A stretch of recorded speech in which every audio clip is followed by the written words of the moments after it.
Hi, my name is Sarah and I wanted to share with you why I love these LCD writing tablets for toddlers. So I have two toddlers and as you know, if you have a toddler, that they love to put things in their mouth. So when they're starting to learn to write with crayons, they might be putting that in their mouth, or if maybe they like markers, they're putting that in their mouth.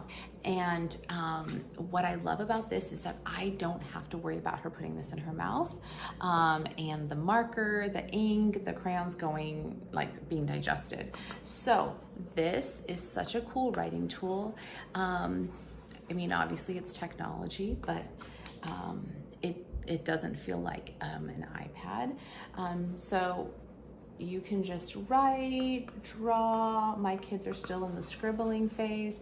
You can see that if I draw a line, this is the color. The middle is blue and the sides are are a lighter color. So that's what that looks like. The other one is the same as well.